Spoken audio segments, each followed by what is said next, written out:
Hello student, let's understand the whole types of reproduction in only one flowchart. Okay, so types of reproduction from our third topic, life process part 2.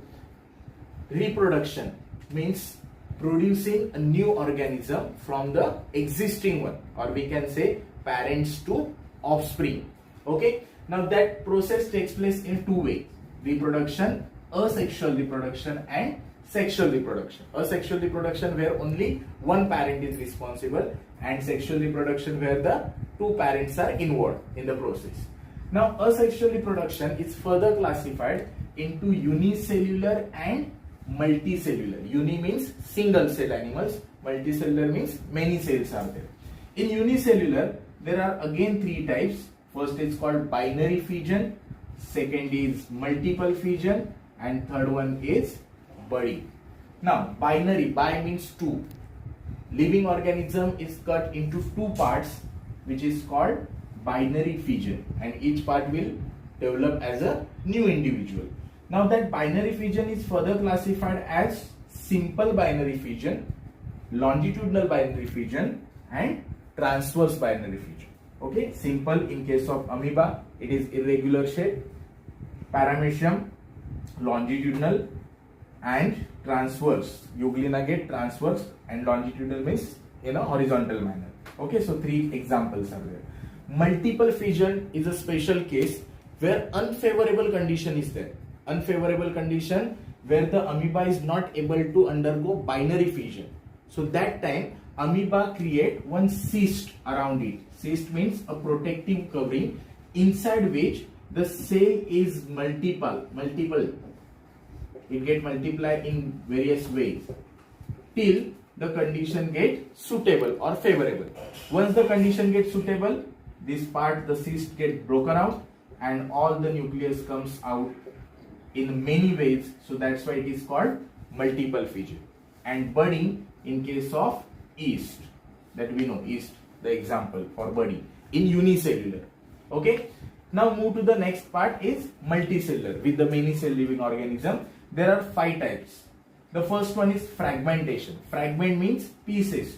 For example, Spirogyra. Okay, the Spirogyra, the segment body is there. It is cut into pieces, small thread. So that is called fragmentation.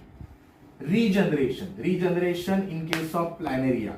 You must have seen the animal in the textbook. Planaria, if we cut it into three parts, each part will develop as a new individual, whatever part they lost. So that is called regeneration. Lost part they can get once again.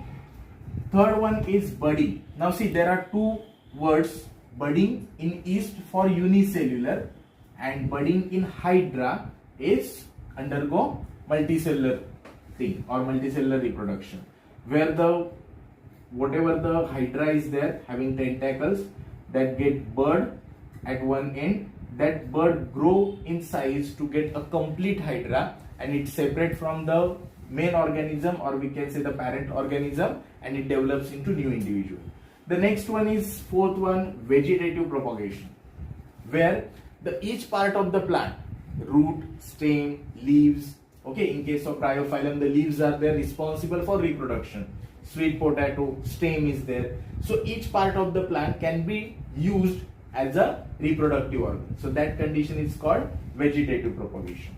And the fifth one is spore formation. In case of fungus, they have a balloon-like structure in which there are number of sporangium.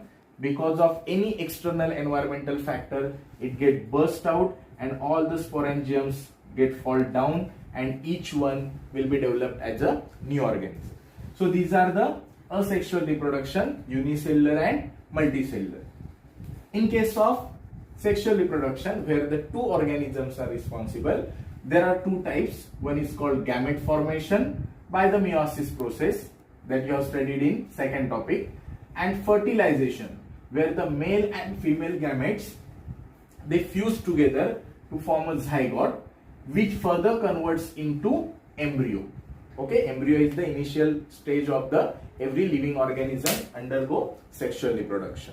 Okay, so these are all types of reproduction in only one flowchart, which will be very easy to understand and remember it for the exam. Okay, all the best.